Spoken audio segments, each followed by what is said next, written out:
अभिनंदन स्वागत से घोषित है कि आज की इस पत्रकार वार्ता को कांग्रेस के वरिष्ठ नेता हमारे अपने राज्यसभा के सदस्य आदरणीय राजीव शुक्ला जी संबोधित करेंगे। मैं उनका हार्दिक अभिनंदन करता हूं। इस पत्रकार वार्ता में उपस्थित प्रदेश कांग्रेस के प्रभारी महामंत्री श्री बंकी सिंह जेलू जी, कांग्रेस की राष्ट्रीय प्रवक्ता, छत्तीसगढ़ में लोकसभा चुनाव के लिए मीडिया के इंचार्ज राधिका खेरा जी, प्रदेश कांग्रेस के वरिष्ठ प्रवक्ता धनंजय ठाकुर जी, सुरेश बरुआ जी, आदेश श्रीवास्तव जी, भाई चंद्राकर जी, आप सभी का हार्दिक स्वागत अभिनंदन। मैं ज्यादा समय न देते हुए आदरणीय राजीव शुक्ला जी से सादर आग्रह करता हूँ कि पत्रकार वार्ता को संबोधित करें।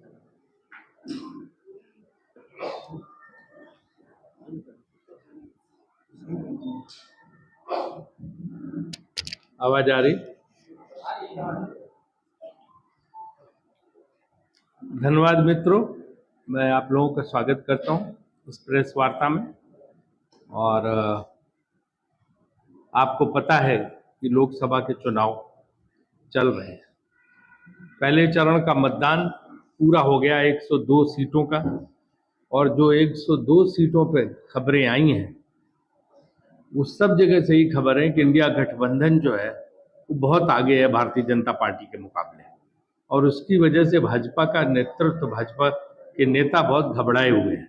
इसलिए वो कुछ भी अनाप शनाप बयान दे रहे हैं, और बयानों का सिलसिला इतना कि पूरी तरह झूठ।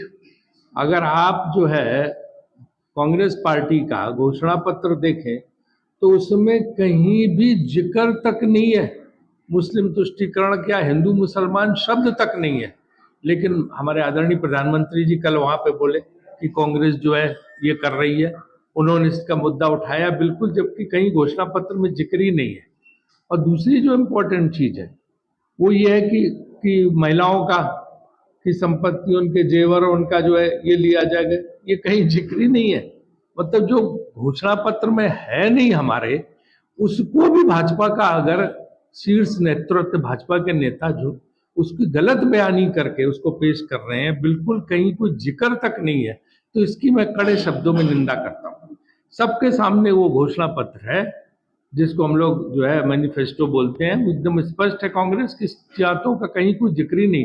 कांग्रेस की सरकार को यहाँ से 60 साल इस देश में कांग्रेस की सरकार रही, 70 साल की, कभी उन्होंने किसी का कोई लिया, किसी महिला का कोई जेवर लिया, किसी के लिया, सबको सुविधाएं दी, इस देश को बनाया। आज जो कुछ देश में है ये सब जो है जवाहरलाल नेहरू, इंदिरा गांधी, लाल बहादुर शास्त्री, पीवी नरसिम्हा राव, मनमोहन सिंह जी, और मैं अटल जी का भी नाम लूंगा, अटल बिहारी वाजपेयी का। इनको शर्म आती है अटल बिहारी वाजपेयी का नाम लेने। ये अटल बिहारी वाजपेयी को अपना नहीं मानते, लेकिन मैं कहता हूँ उनके जमाने में भी काम हुआ, सड़कों का काम बहुत अच्छा हुआ था। तो मैं कहता हूँ इन सब प्रधानमंत्रियों का योगदान है। और 2014 के बाद देश थोड़ा बना है। ये तो ऐसा करते हैं कि 2014 से पहले, मोदी जी के आने के पहले देश कुछ था ही नहीं, सिर्फ जो है जंगल था और खेत थे, सब कुछ। रेल भी उन्हीं ने बनाई, जहाज भी उन्होंने ही बनाए, सेना भी उन्होंने बनाई, बैंक भी उन्होंने, सब कुछ के जमाने में।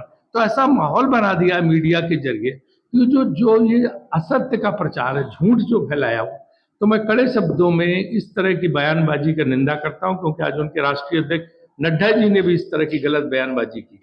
मैं चुनौती देता हूं कि कांग्रेस के घोषणा पत्र में कहीं ये दिखाएं कि अगर कहीं ये कुछ लिखा हुआ जो उन्होंने बोला है। सबसे पहले तो ये बात मैं रखना चाहता हूँ। नंबर 2 बात कि 102 सीटों पर जो चुनाव हुआ उसमें इनकी स्थिति बहुत खराब है, चाहे उत्तर प्रदेश का हो, चाहे दूसरे राज्यों का हो, इनकी हालत बहुत खराब है। इसलिए ये बेहद परेशान है। और जो राहुल जी कहते हैं कि 200 से नीचे सीट आएंगी, वही जो है अनुमान सबका है। हर तरफ से अनुमान, अब तो मीडिया के लोग भी कह रहे हैं, चुनाव विश्लेषक भी यही बात कहने लगे हैं कि इनकी हालत बहुत खराब है। उससे घबरा के कुछ भी बयानबाजी कर रहे हैं, कुछ भी जो है मिथ्या प्रचार कर रहे हैं। इसलिए आप सब लोगों के माध्यम से मैं जनता को सावधान करना चाहता हूँ कि इनके झूठे प्रचार, मिथ्या प्रचार, गलत प्रचार में नहीं आना चाहिए। दूसरी चीज यह है कि इनकी योजना क्या थी। इनकी योजना थी कि 400 सीट और फलाना ढिकाना, ये सब बातें बोलते थे जिसका मजाक बनता। 400 सीट का कोई सवाल ही नहीं, कहीं है। कहीं मतलब वहाँ कई जगह तो उनका कुछ जो है उपस्थिति नहीं है, दक्षिण भारत वगैरह में तो पता ही नहीं तो कहाँ से 400 सीट। लेकिन इसके पीछे आप ये देखिए कि इसके पीछे षड्यंत्र क्या था। इसके पीछे बड़ा भारी षड्यंत्र था कि बाबा साहब अम्बेडकर का बनाया हुआ संविधान बदलना चाहते हैं। उस संविधान में ये जो है बदलना चाहते हैं, इनकी एक बहुत बड़ी साजिश है, जिससे आम आदमी, गरीब और जो है पिछड़ा, दलित, आदिवासी और जो समाज के लोग हैं, सबके अधिकारों को कैसे छीना जाए, कैसे जो है एक पूरे इसको भारत की लोकतंत्र को खत्म किया जाए और एक पूरी जो है तानाशाही लाके और आगे वोट के अधिकार को भी समाप्त कर दिया जाए, ताकि लोग जो हैं लोगों की चले ना और जैसे चाहो वैसे राज करते बने रहो। इसलिए जो है इनकी जो है दूसरी बहुत बड़ी साजिश है कि इस देश के लोग जो संविधान है उसको बदल दिया जाए, उसको खत्म कर दिया जाए। इसलिए ये चाहते हैं, क्योंकि उसके लिए 3/4 बहुमत चाहिए, इसलिए ये जो है इस तरह की बात कर रहे हैं। उसकी भी हम कड़े शब्दों में निंदा करते हैं। अब मैं अपनी बात ये रखता हूं कि कांग्रेस ने 5 गारंटी दी और उन 5 गारंटी को हम लागू करेंगे। हमने जो कुछ कहा है पिछले चुनाव में आपने देखा होगा, सब लागू किया हर राज्य में। कर्नाटक में हमने जो वादे किए सारे वादे लागू हुए, तेलंगाना में जो वादे किए सारे वादे लागू हुए, हिमाचल में हमने जो प्रमुख वादे किए ओपीएस का और महिला पेंशन को सारे हमने लागू किए। इसी तरह से हमने 5 जो है न्याय और उसकी गारंटियां रखी हैं, जिनकी कॉपी भी आपको उपलब्ध करा देंगे और हम पढ़ भी देते हैं उनको आपकी सुविधा के लिए, ताकि आपको समझ में आए।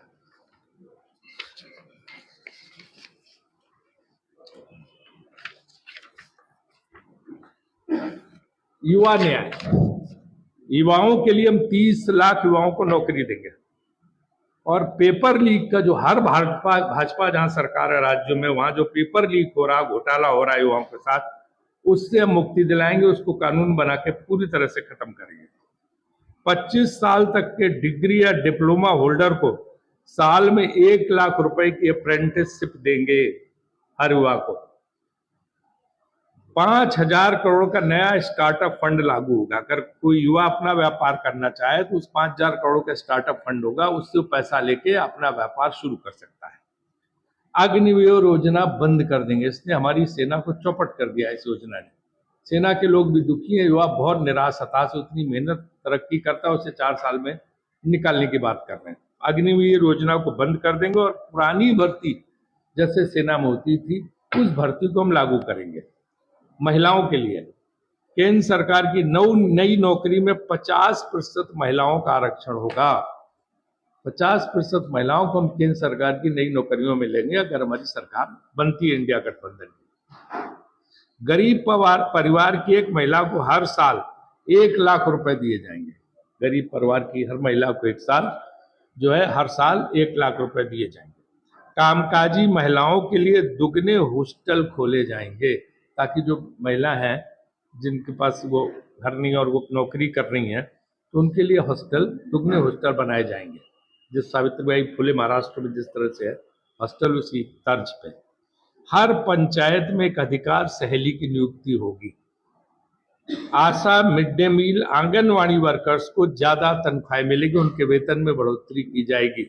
आशा वर्कर्स की, मिड डे मील और आंगनवाड़ी वर्कर्स की जो है उनकी सैलरी बढ़ाई जाएगी। किसान न्याय, किसानों के लिए जो उनके किसान जो उत्पादन करते हैं उस पर जो जीएसटी इन्होंने लगा दी है किसानों की, हम उस जीएसटी को खत्म करेंगे। किसानों की किसी उत्पाद पर कोई भी जीएसटी नहीं होगी। कर्ज माफी प्लान लागू करने के लिए आयोग बनाया जाएगा। आपको पता है जब हमारी सरकार थी मनमोहन सिंह की, तो हमने 2009 में जो है 80,000 करोड़ के कर्ज माफ किए थे किसानों के, तो उसके लिए हम आयोग बना के किसानों के कर्ज माफ करेंगे। किसानों की सलाह से नई इंपोर्ट एक्सपोर्ट पॉलिसी लागू होगी। आपको पता है कि किसान कितना जबरदस्त जो है अनाज उत्पादित करते हैं और भी कृषि की चीजें पैदा करते हैं, लेकिन उसका उनको फायदा नहीं मिलता। कुछ लोग बिचौलिए जो है उनका सामान लेके और बाहर निर्यात कर देते हैं, क्योंकि बाहर बहुत मांग होती है अनाज की और सबकी, सब्जियों की, सबकी। तो अब किसानों के लिए नीति बनेगी ताकि उसका सीधा लाभ जो एक्सपोर्ट होता है वो किसानों को उसका लाभ मिले, जो निर्यात होता है किसानों को सीधा उसका पैसा पहुंचे, उसके लिए हम अलग से पॉलिसी बनाएंगे। फसल नुकसान पर 30 दिन के अंदर पैसा ट्रांसफर होगा। अगर किसी का फसल नुकसान हुआ ओला से, आंधी से, बारिश से, किसी चीज से, तो 30 दिन तक अंदर उसके खाते में उसके मुआवजे का भुगतान हो जाएगा किसान के उसमें। और एमएसपी इन्होंने बंद कर दिया। आपने देखा होगा पूरा दिल्ली किसानों ने घेर लिया था। इस तरह से किसान तमाम राज्यों के वहां पे आए थे, उत्तर प्रदेश, हरियाणा, पंजाब, मध्य प्रदेश, तमाम राज्यों के किसान आए थे। तो उनको उन्होंने भगा दिया, उनको पर लाठी चार्ज किया, उनको बहुत तंग किया, पंजाब के किसानों को, सारे किसानों को। तो हमने जो है ये तय किया कि जो स्वामीनाथन कृषि वैज्ञानिक थे, उन्होंने जो फार्मूला दिया था जिसमें उनके उत्पाद का भरपूर उनको फायदा मिल सके और उनकी जो लागत है उससे उसके ऊपर उनको मुनाफा मिल सके, हम वो एमएसपी की कानूनी गारंटी देंगे। एमएसपी की अभी तक कानूनी गारंटी नहीं है, सिर्फ जवानी जवा खर्च है। हम कानून बनाएंगे जिससे उनको एमएसपी मिल सके। श्रमिक न्याय 25 लाख का हेल्थ कवर हम देंगे, मुफ्त इलाज, अस्पताल, डॉक्टर, दवा, टेस्ट, सर्जरी सब मुफ्त होगी। ऑपरेशन भी, टेस्ट भी उसके, डॉक्टर, दवा, मुफ्त इलाज। मुख्य सरकारी कार्यों में कॉन्ट्रैक्ट मजदूरी बंद होगी। जो ठेकेदारी प्रथा है कि उनको ठेकेदार लगा दिया और बाद में जब चाह तब निकाल दिया, उसको हम बंद करके ठेकेदारी प्रथा खत्म करेंगे और जो है उसकी जगह हम रेगुलर नौकरियां दिलवाएंगे। शहरों के लिए भी मनरेगा जैसी नीति लागू होगी। अभी तक सिर्फ गांव में मनरेगा है, अब शहरों में भी मनरेगा हम लागू करेंगे। शहरों में भी गरीब रहता है, मजदूर रहता है और उसको काम की जरूरत पड़ती है। दैनिक मजदूरी अभी तक मनरेगा में जो है वो 100 रुपए मिलते हैं, 150 रुपए मिलते हैं, अब हम उसको 400 रुपए करेंगे। मनरेगा हर दिन जो मनरेगा कर्मचारी होगा, वर्कर होगा, मजदूर होगा, उसको 400 रुपए मिलेंगे। और जो असंगठित मजदूरों के लिए जीवन और दुर्घटना बीमा होगा। असंगठित क्षेत्रों में जो मजदूर काम करते हैं उनकी कोई परवाह नहीं करता, जो ऐसे नौकरी करते हैं बेचारे जिनका कहीं कुछ नहीं होता, उनके लिए भी हम जो है जीवन बीमा लागू करेंगे और दुर्घटना बीमा उनके लिए लागू होगा। हिस्सेदारी, जो समाज के कमजोर वर्ग हैं उनको उनका पूरा हक दिया जाएगा, चाहे वो शेड्यूल कास्ट हो, चाहे शेड्यूल ट्राइब हो, मतलब जो दलित, आदिवासी और पिछड़े ओबीसी को पूरा हक दिया जाएगा और उसी हिसाब से उनकी जनसंख्या के आधार पर बजट होगा। वन अधिकार कानून वाले पट्टों का 1 साल में फैसला होगा। जो झगड़े चलते हैं कानूनी पट्टे के वन के अधिकारों पे, जंगल में जंगल जमीन जिनको बोलते हैं, उनका 1 साल के अंदर हम फैसला कराएंगे। और 50% की जो आरक्षण सीमा है उसको खत्म करेंगे और समानता के लिए हर व्यक्ति, हर वर्ग की गिनती होगी कि किसकी क्या संख्या है। ये तो हमारी 5 गारंटियां होंगी। इसके अलावा 1 नेशन 1 इलेक्शन का विरोध करेंगे हम। लोकसभा और विधानसभा चुनाव तय समय पर ही कराए जाएंगे। ईवीएम के जरिए मतदान तो होगा, लेकिन वीवीपैट की जो पर्ची निकलती है उसकी हम गिनती कराएंगे। 10वीं अनुसूची में संशोधन का वादा, इसके तहत दल बदल करने पर विधानसभा या संसद की सदस्यता खुद समाप्त हो जाएगी। ये जो खरीद फरोख्त कर सरकारें गिरवाते हैं, एमएलए को पैसा दे दे के और तोड़ तोड़ के सरकारें, जो भाजपा ने बना लिया है कि लोकतंत्र खत्म करो, हर जगह डाका डालो सरकारों को, हर तरह से इस्तेमाल करो सरकारी एजेंसी की, उसके बल पे, पैसे के बल पे, सत्ता के बल पे सरकारें तोड़ डालो। इन सबको रोकने के लिए ये कानून हम लाएंगे कि जिसने भी पार्टी छोड़ी उसकी सदस्यता अपने आप खत्म हो जाएगी, चाहे जितना ही। और पुलिस और केंद्रीय एजेंसियां सख्ती से कानून के अनुसार काम करेंगी। हर मामले को संसद या राज्य विधानमंडलों की निगरानी में लाया जाएगा, क्योंकि इन्होंने बेलगाम कर दिए ये सारी एजेंसियां, जो मन में आता कर रहे, उसकी वजह से भयानक भ्रष्टाचार है। व्यापारियों को परेशान किया जा रहा है, दुकानदारों को परेशान किया, चाहे जीएसटी वाले हों, चाहे ईडी वाले हों, चाहे इनकम टैक्स वाले हों, चाहे जो सब तरह से लोगों को परेशान करके रखा हुआ, उनकी सबकी परेशानी दूर करने का हम प्रयास करेंगे। कि हमने 5 जो न्याय गारंटी है वो आपको बताई और उसके सारे डिटेल्स आपको दिए और बातें भी रखी। कोई प्रश्न हो तो मैं उसका जवाब दूंगा। ये जो विवाद है बयान के बाद, उसमें ये कहा जा रहा है कि जो कांग्रेस की जो 5 गारंटियां, उसमें जो हिस्सेदारी का न्याय है, उसकी वजह से यह विवाद बढ़ रहा है कि हिस्सेदारी का न्याय कैसे होगा। एक जिसकी जितनी आबादी उसको उतना हक देंगे, समानता कहाँ से है? इसीलिए वो कह रहे हैं कि एक से पैसा लेके दूसरे को दे दिया जाएगा। ये तो एक उन्होंने गलत इसकी विवेचना कर दी है। हम ये कह रहे हैं कि अगर कोई जो है उसकी आबादी ज्यादा है और उसको उसके अधिकार नहीं मिल रहे तो उन अधिकारों को दिलवाया जाएगा। ये थोड़ा किसी के छीन के किसी को दे दिया जाएगा। ये तो ये कर रहे हैं कि किसानों का पैसा, आम आदमी का पैसा छीन के 2-3 उद्योगपतियों को दे रहे हैं। ये तो इनका मॉडल है कि देश के 2-3 उद्योगपतियों को खरबों खरब दिए चले जा रहे हैं और बाकी लोग परेशान, रोजगार नहीं मिल रहा। हमारा मुख्य मुद्दा तो बेरोजगारी है, महंगाई है। आज महंगाई का वादा किया था, चरम सीमा पे महंगाई है, युवाओं को नौकरियां नहीं मिल रही, घर घर लोग बैठे हुए हैं। तो उन सबको नौकरियां मिले, उन सबको न्याय मिले, उन सबको जो है अधिकार उनके मिले, ये है। ऐसे तो हम इनके चुनाव घोषणा पत्र कुछ भी निकाल के ये कर लें, कहीं भी नहीं लिखा कि किसी का लिया जाए। ये तो उन्होंने मनगढ़ंत एक कहानी बनाई हुई है। बच्चों के पास जो 90% पैसा है वो सबको बांट दिया जाएगा, ऐसा यात्रा के दौरान कई जगह उन्होंने। देखिए, हर इस देश में हर चीज कानून नियम से होती है। अगर 1-2 ही 4 उद्योगपतियों को आप सारे सरकारी ठेके, सारी सुविधाएं देंगे तो वो नहीं। हमारा मानना है कि सबको जिसका जो बनता है, जो जिस चीज क्षेत्र में काबिल, उसको अवसर मिले। इसलिए वो 2-3 लोगों के बजाय देश में ज्यादा से ज्यादा लोगों को जो है लाभ मिले, उसकी हम कोशिश करिए। थोड़ा कि 1 ही 2 लोग हर क्षेत्र में घुसे हुए हैं और सब फायदा लिए जा रहे हैं। सारे ठेके, सारे काम, सारे कॉन्ट्रैक्ट, सारे टेंडर, सारे प्लान उन्हीं को मिल रहे हैं। ये कौन सा तुक है? जी, फसल मुआवजा और वन अधिकार पट्टे की आपने गारंटी की बात की है, समय सीमा की आपने बात की है, तो ये समय सीमा में सब चीजें कैसी होगी? क्योंकि न्यायालय में प्रकरण वर्षों से लंबित पड़े हैं, हजारों लाखों, हाँ। यदि मामले कोर्ट में जाएंगे। नहीं, तो आप इसको समय सीमा इसीलिए हम में कह रहे हैं कि हम जो है स्पीड ट्रायल कोर्ट करेंगे ताकि 1 साल के अंदर फैसला हो। जब आप ऊपर से तय करेंगे कानून बना के तो करने ही पड़ेंगे कोर्ट को जजमेंट। जी हिंदुस्तान की आजादी के बाद ऐसी कोई तस्वीर तानाशाही वाली तो उभरी नहीं, लेकिन अगर ये तानाशाही वाली बात है, इसका बेटा तो नहीं कहा सकती।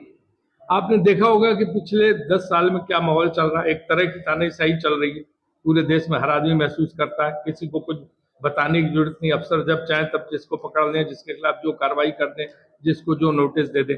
अब ये संविधान में संशोधन करके ऐसा करना चाहते हैं कि जो वोट का अधिकारी है वही ऐसा कर दिया जाए कमजोर कि लोगों की चले ना, हम जब तक चाहे तुम सत्ता में बने रहे। ये आपने संविधान की बात की है, हमको नहीं हमको लगा है कि सरकार ने संविधान में संशोधन आप ही लोगों ने किया है। नेहरू सरकार में 16 बार इंदिरा गांधी की सरकार में कौन सी बात? देखिए, जो संविधान संशोधन समय परिस्थिति बदलती है उस हिसाब से जो देश की जनता के अनुकूल होता है वो संशोधन किए जाते हैं और संसद उनको पारित करती है। लेकिन वो संशोधन किसी नुकसान के लिए नहीं हो या अपने फायदे के लिए नहीं होते। उस समय समय पर संविधान संशोधन होते हैं। वो हर इनकी सरकार भी संविधान संशोधन है, लेकिन अब ये जो संविधान संशोधन करना चाहते हैं तो बाबा साहब ने उसके मूलभूत ढांचे को खत्म करना चाहते हैं। जो उसका मूल, जिसमें गारंटी है हर व्यक्ति को आजादी को, उसके अधिकारों को, उनको खत्म करना चाहते हैं। जी सत्या जी। छत्तीसगढ़ में क्या स्थिति कांग्रेस पार्टी की देश में? देखिए, हमने नहीं, वो तो 11 बोलते हो तो कह रहे हैं 543 तो हमें मिलेंगे, बाकी किसी कुछ मिलेंगे। उनकी बात ही छोड़ दो। 400 शुरू हुए थे, फिर 300 पे आ गए। अब उनको लोग 250 की बात करने लगे हैं। अब 220, 210, 200 के नीचे आ रहे हैं। उनकी हालत ये हो गई है, तो इसलिए उनके कहने से कुछ नहीं होता। हम भी कहते हैं कि हमें 11 की 11 मिलेंगे, लेकिन 8 सीट हमारी बहुत मजबूत है जिनमें हम विजय प्राप्त कर सकते हैं। ये जनता के ऊपर, हम जनता को चुन करती है निर्णय, जनता के अधिकार। मुझे कोई अधिकार नहीं है पहले से घोषणा कर देने का, ये जनता का अधिकार है। यही तो जनता का अधिकार तो लेना चाहते हैं। 3 तिकड़म दंड फंद के जरिए ये करना चाहते हैं। जी पीयूष जी। आपने वन पट्टे की बात कही, लेकिन वन अधिनियम 2006 का विरोध कांग्रेस लगातार कर रही है, उसका उल्लेख इसमें नहीं और आपने उल्लेख नहीं किया है। अधिनियम का क्या विरोध? उसमें लोग है कि जब वो बनेगा जंगल जमीन जो है उसकी पूरी व्यापक वो है हमारी पॉलिसी, उसको उसमें वो सब चीज आएंगी जो आप कह रहे हो।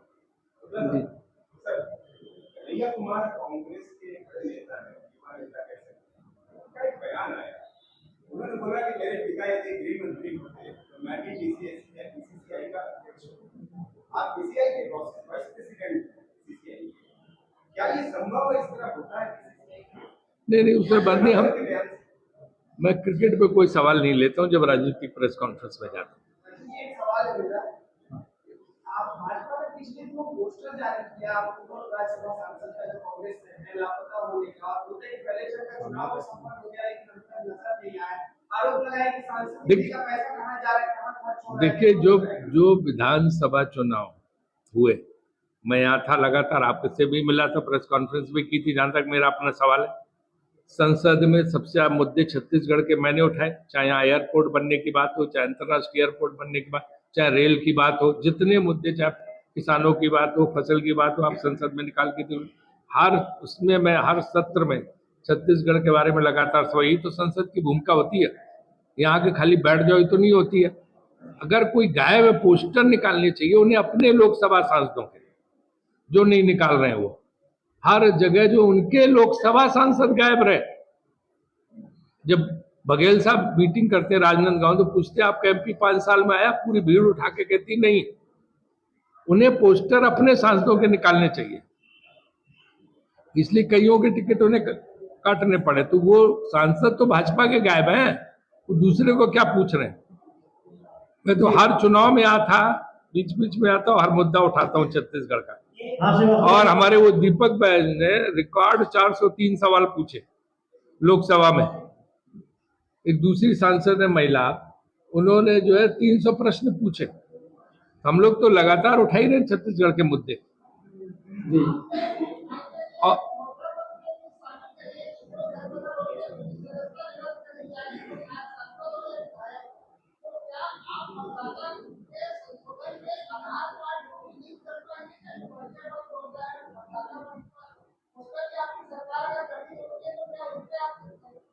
मैं आपका सवाल समझा नहीं। मतदाता परिचय पत्र में आधार कार्ड लिंक करेंगे। अच्छा, वो जो जरूरी हो करेंगे, उसका भी हम उत्तर नहीं दे सकते आपको, लेकिन जो आप पूछते हैं आपकी सलाह को हम निश्चित रूप से पहुंचाएंगे, है ना। और जो है, हाँ क्या करना। और ये अभी देखिए, ये आपको पता है कि नक्सलवाद किसी ने खत्म किया तो भूपेश बघेल सरकार ने खत्म किया था। इनके जमाने में 14 जिलों में पहुंच गया था और उन्होंने ही करके उस बात को खत्म किया, नक्सलवाद को। और जो 10 करोड़ मदद मिलती थी केंद्र सरकार से नक्सलवाद को, वो जैसे ही नक्सलवाद जिन जिन जिलों में खत्म होता गया, इन्होंने वो राशि भारत सरकार ने वापस ले ली, देना बंद कर दी। मतलब अच्छा काम किया, उसका ये नतीजा उन्होंने बघेल सरकार को दिया कि सारा पैसा वापस ले लिया, उन्होंने देना बंद कर दिया।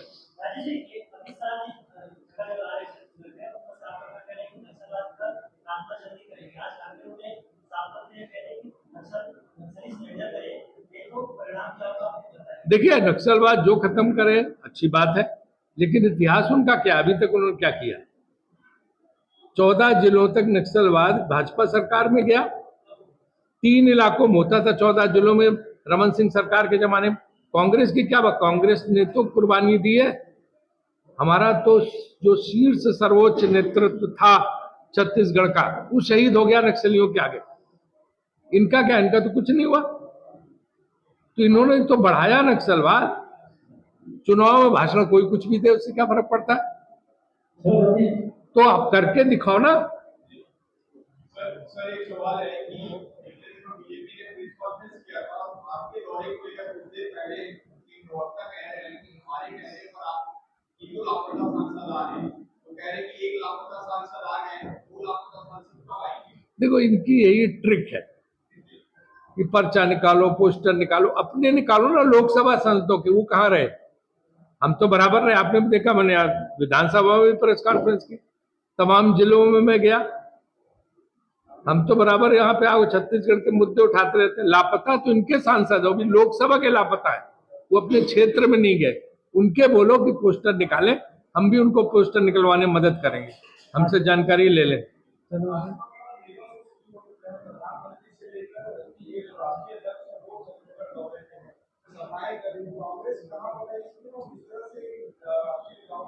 नहीं, लगातार। और प्रियंका जी कल ही आई यहाँ पे, कल उनकी सभाएं थे। राहुल जी भी आ रहे, हमारे भी लगातार लगे हुए हैं। खरगे जी भी आ रहे हैं हमारे।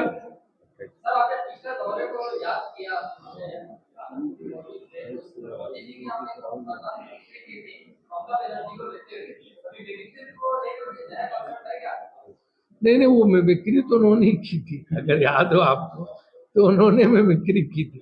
ये सब तो उन्होंने शुरू किया था, याद है आपको 2014 के चुनाव में तो जी दामाजी कौन करता था, यही सब उन्होंने ही शुरू किया था। ये और ममता जी की ओ दीदी उन्होंने किया था, तो ये मिमिक्री तो हम लोगों ने तो नहीं किया। हम तो राजनीति में हम तो एक गंभीरता और वो रखते हैं हमेशा। जी हाँ,